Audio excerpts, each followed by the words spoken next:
এখন শুনবেন আজকের গুরুত্বপূর্ণ খবরের শিরোনাম। চট্টগ্রামে বৃষ্টি অপেক্ষা করে রাস্তায় আন্দোলনকারীরা। নির্যাতন যত বৃদ্ধি পাবে গণপ্রতিরোধ তত দুর্বল হবে জানিয়েছে ফখরুল।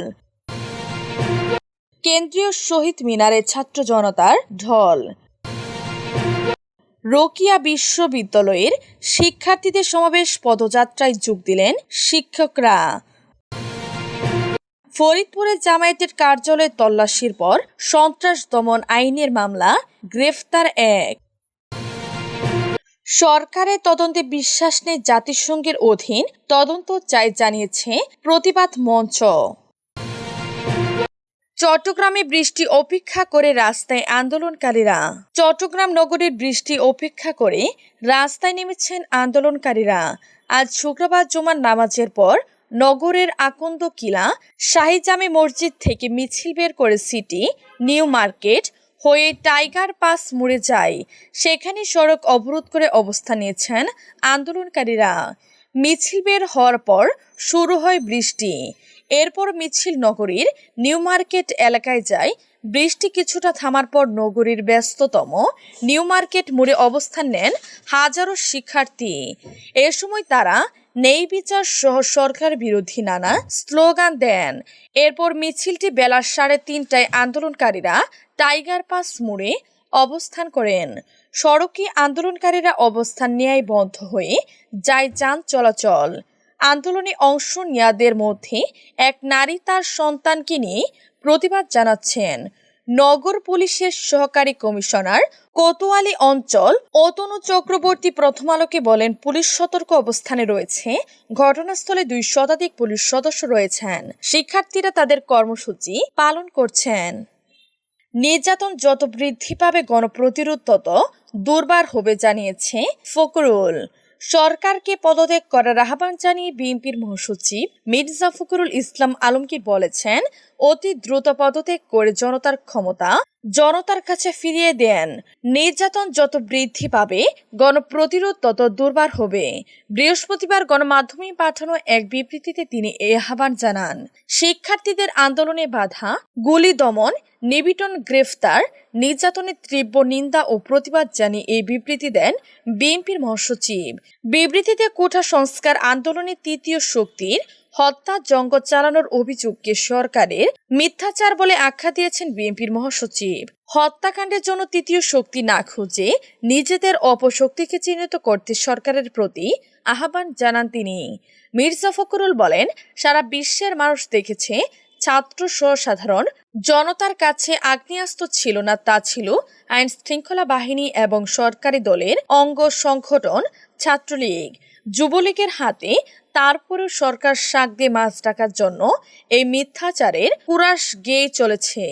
বিবৃতিতে তিনি বলেন, সরকার এবং সরকারি বাহিনী এমনভাবে মিথ্যাচারে নিমজ্জিত হয়ে গেছে যে সারা বিশ্বের মানুষ যেখানে দেখছে আবু সাইদকে পুলিশ সরাসরি সামনে থেকে গুলি করে হত্যা করেছে। কেন্দ্রীয় শহীদ মিনারে ছাত্র জনতার ঢল। কোটা সংস্কারে আন্দোলনে ঘিরে সহিংসতার ঘটনায় বিচারের দাবিতে শিক্ষার্থী জনতার সম্মিলিত উদ্যোগে জনসমুদ্রে পরিণত হয়েছে কেন্দ্রীয় শহীদ মিনার প্রাঙ্গণ। শুক্রবার 2 আগস্ট বিকেল 3:30টার দিকে গ্রহযাত্রার ব্যানারে বিক্ষোভ মিছিল নিয়ে শিক্ষক, শিক্ষার্থী ও বিভিন্ন শ্রেণী পেশার মানুষ শহীদ মিনারে এসে জড়ো হন। সরেজমিনে দেখা গেছে শহীদ মিনার প্রাঙ্গণে বিভিন্ন শ্রেণী পেশার মানুষ অংশ নিয়েছেন এই কর্মসূচিতে। এই সময় তারা স্লোগান দিতে থাকেন, আমার ভাই মরল কেন, স্বৈরাচার জবাব চাই। শিক্ষার্থী জনতার এই বিক্ষোভে উপস্থিত রয়েছেন ঢাকা বিশ্ববিদ্যালয় শিক্ষক আসিফ নজরুল সহ বিভিন্ন বিশ্ববিদ্যালয়ের শিক্ষকরা। এর আগে 2:30টার দিকে প্রেস ক্লাব থেকে শহীদ মিনারের উদ্যোগে গ্রহযাত্রা শুরু করে শিক্ষক জনতা। গ্রহযাত্রার সভাপতিত্ব করেন জাহাঙ্গীরনগর বিশ্ববিদ্যালয়ের অধ্যাপক আনু মুহাম্মদ। কোটা সংস্কার আন্দোলনে নিহতদের বিচারের দাবিতে প্রেস ক্লাব থেকে শহীদ মিনারের উদ্দেশ্যে গ্রহযাত্রা করেছেন শিক্ষার্থী সহ সাধারণ জনগণ। এ মিছিলে যোগ দিয়েছেন ঢাকা বিশ্ববিদ্যালয়ের শিক্ষক আসিফ নজরুল, জাহাঙ্গীরনগর বিশ্ববিদ্যালয়ের অবসরপ্রাপ্ত অধ্যাপক আনু মোহাম্মদ সহ বিভিন্ন বিশ্ববিদ্যালয়ের শিক্ষকরা। শুক্রবার 2 আগস্ট নামাজের পর থেকে প্রেস ক্লাবের সামনে বিভিন্ন স্থান থেকে শিক্ষার্থী সহ সাধারণ জনতা জড়ো হতে শুরু করে। এরপর তারা মিছিল নিয়ে দোয়েল চত্বর হয়ে শহীদ মিনারের উদ্দেশ্যে যাত্রা করেন। রোকিয়া বিশ্ববিদ্যালয়ের শিক্ষার্থীদের সমাবেশ পদযাত্রায় যোগ দিলেন শিক্ষকরা। রংপুরে বৃষ্টিতে ভিজে বৈষম্য বিরোধী ছাত্র আন্দোলনের শিক্ষার্থীদের সঙ্গে বেগম রোকিয়া বিশ্ববিদ্যালয়ের শিক্ষকরাও বিক্ষোভ সমাবেশ ও পদযাত্রা কর্মসূচিতে অংশ নিয়েছেন। আজ শুক্রবার সকাল 10:30টার দিকে এই কর্মসূচি শুরু হয়। পরে বেলা 11টার দিকে বিশ্ববিদ্যালয়ের 2 নম্বর ফটকের সামনে সমাবেশ অনুষ্ঠিত হয়। সমাবেশে সংহতি প্রকাশ করে বক্তব্য দেন বেগম রোকিয়া বিশ্ববিদ্যালয়ের ব্যবস্থাপনা বিভাগের বিভাগীয় প্রধান মতিউর রহমান, বাংলা বিভাগের বিভাগীয় প্রধান তুহিন ওয়াদুদ, বাংলা বিভাগের শিক্ষক সিরাজ জামান মনিরা, মার্কেটিং বিভাগের সহকারী অধ্যাপক Masud Hasan, accounting and information systems বিভাগের সহযোগী অধ্যাপক উমর ফারুক, বৈষম্য বিরোধী ছাত্র আন্দোলনের সংগঠক জান্নাত সৃষ্টি, আশিকুর রহমান প্রমুখ। এ সময় উপস্থিত ছিলেন ম্যানেজমেন্ট স্টাডিজ বিভাগের অধ্যাপক রাবিউল আলম খান, ইংরেজি বিভাগের সহযোগী অধ্যাপক আলী রায়হান সহ আরো কয়েকজন শিক্ষক। ফরিদপুরে জামায়াতের কার্যালয়ে তল্লাশির পর সন্ত্রাস দমন আইনে মামলা, গ্রেফতার 1। ফরিদপুরে জেলা জামায়াতের কার্যালয়ে তল্লাশির পর মামলা করেছে পুলিশ। গতকাল বৃহস্পতিবার রাতে সন্ত্রাস দমন ও বিস্ফোরক আইনে ফরিদপুর কোতোয়ালি থানায় বাদী হয়ে মামলাটি দায়ের করেন থানার উপপরিদর্শক এসআই জাহাঙ্গীর আলম। এজাহারে জামায়াতের কার্যালয়ে তল্লাশি করে ককটেল ও জঙ্গি তৎপরতার বৈশ্য বিভিন্ন বস্তু উদ্ধারের কথা উল্লেখ করা হয়েছে। মামলায় আসামি হিসেবে 13 জনের নাম উল্লেখ করা হয়েছে, আরও কয়েকজনকে অজ্ঞাতনামা আসামি করা হয়েছে। এজাহারভুক্ত আসামি হিসেবে সাইফুল ইসলাম ওরফে তাকবীরকে 20 ওই মামলায় গ্রেফতার দেখানো হয়েছে। গত বুধবার রাতে ফরিদপুর শহরতলীয় আরামবাগ এতিমখানার একটি কোয়ার্টার থেকে সাইফুলকে আটক করেছিল পুলিশ।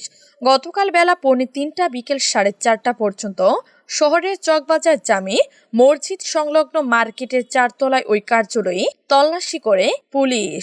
এই বিষয়ে আজ সকালে ফরিদপুর কোতোয়ালি থানায় ভারপ্রাপ্ত কর্মকর্তা ওসি মোহাম্মদ হাসানুজ্জামান প্রথম আলোকে বলেন, সাইফুল ইসলামের দেয়া তথ্য অনুযায়ী গতকাল বিকেলে জেলা জামায়াতের কার্যালয়ে অভিযান চালিয়ে 12টি ককটেল সদৃশ বস্তু ও নিষিদ্ধ উগ্রবাদী বই জব্দ করা হয়। এর পরিপ্রেক্ষিতে মামলা করা হয়েছে। মোহাম্মদ হাসানুজ্জামান আরো বলেন, উদ্ধার করা ককটেল সদৃশ বস্তুগুলো পরীক্ষা করে দেখা হয়নি। এর জন্য পুলিশের বিশেষ বোম ডিসপোজাল ইউনিটকে ডাকা হবে। গ্রেফতার সাইফুল ফরিদপুরের বাসিন্দা হলেও তিনি গাজীপুর গিয়ে থাকতেন। সম্প্রতি গাজীপুর থেকে তিনি এসে সরকার বিরোধী কর্মকাণ্ডে অংশ নেন।